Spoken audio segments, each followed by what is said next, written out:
Middle ఈస్ట్లో మరోసారి యుద్ధం మేఘాలు కమ్ముకుంటున్నాయి. అమెరికా దాడులపై ఇరాన్ ప్రతీకార దాడులకు దిగింది. గల్ఫ్ దేశాలపై ఇరాన్ భీకర యుద్ధం చేస్తోంది. కువైట్, బహ్రెయిన్, జోర్డాన్లపై మిజైల్స్ దాడి చేసింది. జోర్డాన్ వైపు దూసుకొచ్చినటువంటి 5 మిజైల్స్ని ఇప్పటికే కూల్చివేశామంటూ జోర్డాన్ ప్రకటించింది. అలాగే మువాఫాక్ సాల్టీ ఎయిర్ బేస్ లక్ష్యంగా ఇరాన్ దాడి చేసింది. అమెరికా F-35 యుద్ధ విమానాల స్థావరాలే టార్గెట్గా ఈ దాడులు జరిగినట్లుగా తెలుస్తోంది. ఇరాన్ డ్రోన్లు, మిజైళ్లను కువైట్, బహ్రెయిన్ కూడా అడ్డుకున్నాయంటూ తెలుస్తుంది. బహ్రెయిన్ సహా గల్ఫ్ దేశాల్లో హై అలర్ట్ ప్రకటించారు. ప్రజలు ప్రశాంతంగా ఉండాలని, భయాందోళనకు గురి కావద్దంటూ సూచిస్తున్నారు. అమెరికా ఇరాన్ ఘర్షణతో ప్రపంచవ్యాప్తంగా మరోసారి తీవ్ర ఆందోళనలు నెలకొన్నటువంటి పరిస్థితి మనకు కనిపిస్తోంది. ఒక్కసారి లాస్ట్ 24 అవర్స్లో ఇరాన్ దాడుల వల్ల బహ్రెయిన్, కువైట్, జోర్డాన్లో జరిగినటువంటి నష్టాన్ని ఒకసారి మనం చూడొచ్చు. ముఖ్యంగా బహ్రెయిన్లో అమెరికాకు సంబంధించినటువంటి 5th fleet, US 5th fleet ఉన్నటువంటి ప్రాంతాన్ని ఇరాన్ లక్ష్యంగా చేసుకొని కొన్ని దాడులు చేసింది. అలాగే బహ్రెయిన్కి సంబంధించిన వైమానిక రక్షణ వ్యవస్థలు చాలా క్షిపణులు, డ్రోన్లను అడ్డుకున్నట్లుగా తెలుస్తోంది. ఇరాన్ చేసినటువంటి దాడుల్లో ప్రస్తుతం భారీగా ప్రాణ నష్టం లేకపోయినప్పటికీ చాలా పెద్ద ఎత్తున బహ్రెయిన్లో ఉన్నటువంటి మౌలిక వస్తువులు నష్టపోయినట్లుగా తెలుస్తుంది. ఇక కువైట్లో కూడా చాలా తీవ్రమైనటువంటి దాడులు జరిగాయి.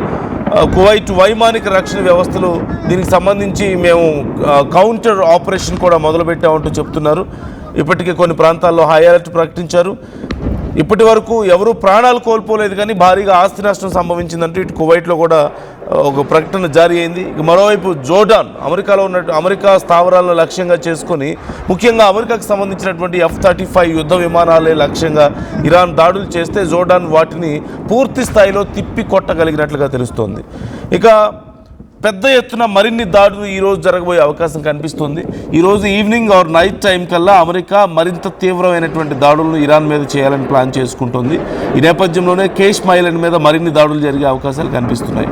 At the same time Gulf దేశాల మీద ఇరాన్ దాడులు మరింత తీవ్రతరం అవబోతున్నాయి. అయితే మొదటితో పోల్చుకుంటే ఇప్పటికీ గల్ఫ్ దేశాలు కూడా కొంత స్ట్రాంగ్గా అయినటువంటి పరిస్థితి కనపడుతుంది. అంటే అమెరికా చాలా వరకు తమకి టెక్నికల్ సపోర్ట్ అందించడం, కొంతవరకు యాంటీ డ్రోన్ సిస్టమ్స్ని అందించడం, ఉక్రెయిన్ నుంచి వచ్చినటువంటి స్పెషల్ టీమ్స్ని అక్కడ ఇప్పటికే లాంచ్ చేశారు. వాళ్ళందరూ వర్క్ చేస్తూ వస్తున్నారు గత కొన్ని రోజులుగా.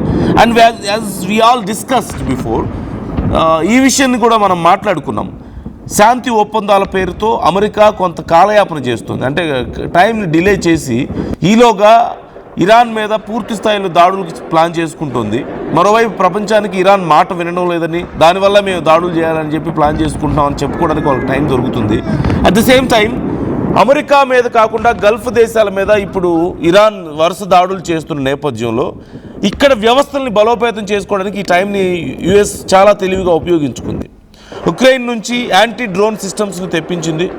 అక్కడ ఉన్నటువంటి స్పెషల్ టీమ్స్ని కొన్నింటిని ఇప్పటికే అక్కడ రెడీ చేసి పెట్టడాన్ని మనం చూస్తాం. It's almost 20 days or 1 month back జరిగినటువంటి చర్యలు ఇవన్నీ కూడా. అంటే ఓవైపు పాకిస్తాన్లో చర్చలు జరుగుతున్న సమయంలోనే గల్ఫ్ దేశాల రక్షణ కోసం, అంటే గల్ఫ్ దేశాల మీద దాడులు చేసి అమెరికా మీద ఒత్తిడి పెంచుతున్న నేపథ్యంలో గల్ఫ్ దేశాలు ఇరాన్ దాడులను ఎదుర్కోవడానికి ఏమేమైతే అవసరం ఉన్నాయో, కొన్ని మిజైల్స్ కానీ, లేదంటే యాంటీ డ్రోన్ సిస్టమ్స్ని కానీ, అవసరమైనటువంటి టెక్నికల్ సపోర్ట్ అంతా కూడా అక్కడ మోహరించి పెట్టేశారు.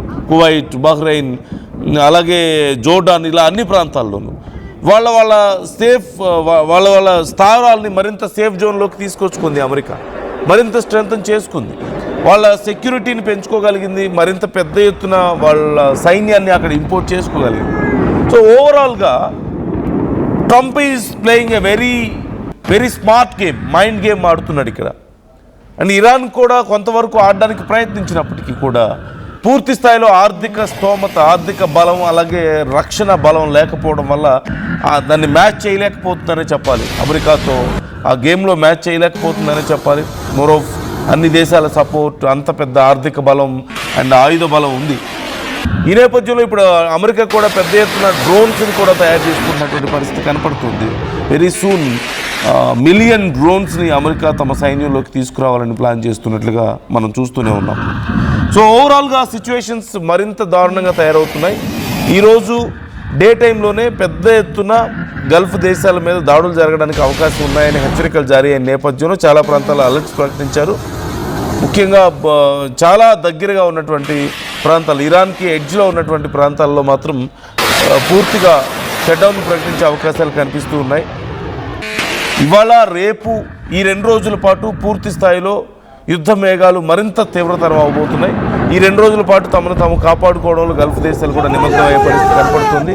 అమెరికా కూడా ఇవాళ రేపట్లోనే వీలైనంత ఎక్కువ నష్టాన్ని ఇరాన్కి చేయాలి, ఇరాన్ ఇక కోలుకోలని దెబ్బ కొట్టాలనే ప్లాన్లో ఉన్నట్లు కనపడుతుంది. మరోవైపు ఇజ్రాయెల్ ఈ అవకాశాన్ని ఉపయోగించుకుంటుంది, లెబనాన్ మీద తీవ్రమైనటువంటి దాడులకు పాల్పడుతున్నటువంటి పరిస్థితి కనపడుతుంది. But why all this drama ఈ మధ్యలో అంటే just for the sake of time to make it delay ఈ దాడుల్ని.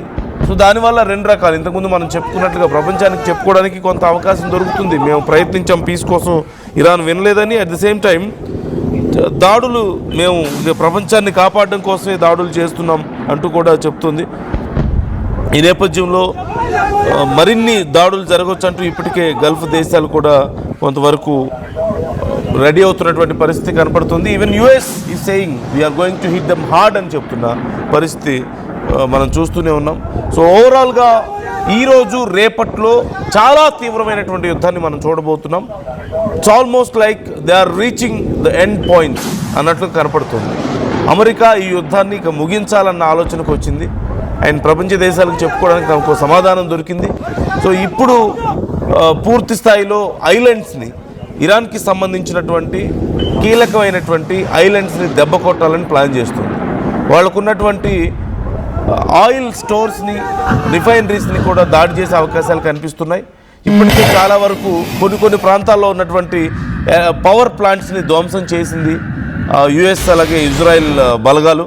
ఈ నేపథ్యంలో వాళ్ళకు ఉన్నటువంటి ఆయిల్ స్టోర్స్ని కనుక దెబ్బ కొడితే ఇక పూర్తి స్థాయిలో ఇరాన్ని కట్టడి చేయొచ్చు అన్నటువంటి ఆలోచన కనపడుతుంది. మరోవైపు ఇరాన్ ఇప్పటికే హార్ముజ్ స్ట్రైట్ని మూసివేసింది. సో ఎన్ని రోజుల పాటు ఇలా కొనసాగించగలుగుతారు అనేది ఇక్కడ అతిపెద్ద ప్రశ్న. ఇప్పుడు ఇజ్రాయెల్ అండ్ యుఎస్ 2 కూడా పూర్తి స్థాయిలోకి అన్లీష్ అవ్వడానికి రెడీగా ఉన్నాయి. టైం వచ్చినట్లుగా కనపడుతుంది. సో అతి త్వరలో యుద్ధాన్ని ఇక యుద్ధం ద్వారానే ముగించబోతున్నారు, నష్టాన్ని తీవ్రమైనటువంటి నష్టం చేయడం ద్వారానే ముగించబోతున్నారు అన్నట్లు కనపడుతుంది. శాంతి చర్చలకి ఇక అవకాశాలు లేవు. పాకిస్తాన్ వేదికగా, ఇస్లామాబాద్ వేదికగా జరిగినటువంటి చర్చలకి ఎలాంటి ఫలితం లేకుండా పోయింది. అలాగే చాలా వరకు అమెరికా మేము ప్రయత్నిస్తున్నామని చెప్పేసి ఇరాన్తో చేసుకోవడానికి ప్రయత్నించినటువంటి అగ్రిమెంట్స్కి ఎలాంటి ఉపయోగం లేకుండా పోయినటువంటి పరిస్థితి కనిపిస్తుంది. సో ఇక యుద్ధమే శరణ్యంగా కనిపిస్తుంది, యుద్ధమే వీళ్ళకు ఉన్నటువంటి ఆప్షన్గా కనిపిస్తుంది. And very soon they are going to finish this war అన్నట్లుగా అమెరికా సైన్యం రెడీ అవ్వడాన్ని మనం చూస్తూనే ఉన్నాం. అండ్ వాళ్ళ అలైస్ మీద ఎలాంటి నష్టం జరగకుండా ఈ టైంలో ప్రాపర్గా వాళ్ళని రెడీ చేయడానికి కూడా మనం చూడొచ్చు. సో చివరికి ట్రంప్ అనుకున్నదే జరుగుతుంది. అల్టిమేట్గా ట్రంప్ ఏవైతే కావాలనుకున్నాడు, యుద్ధం ద్వారా అణిచివేయాలనుకున్నాడు, అదే జరుగుతుండడాన్ని మనం గమనించవచ్చు. So try to comment your opinions also. ఈ అంశానికి సంబంధించి మీ అభిప్రాయాలు ఎలా ఉన్నాయి ఈ అంశం మీద కామెంట్ చేయండి.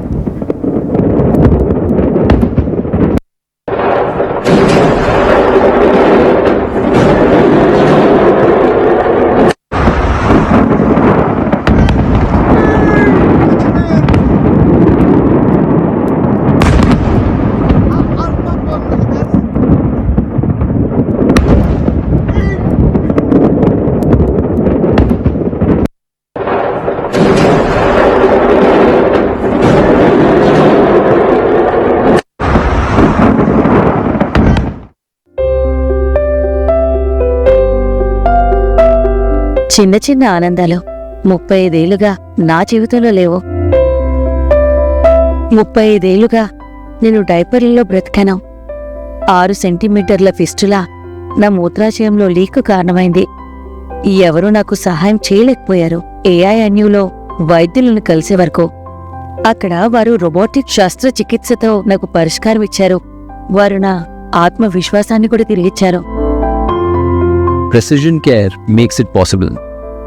The Center for Robotic Surgery at AINU. At KL, the expertise of the world in the palm of your hand. KL deemed to be university.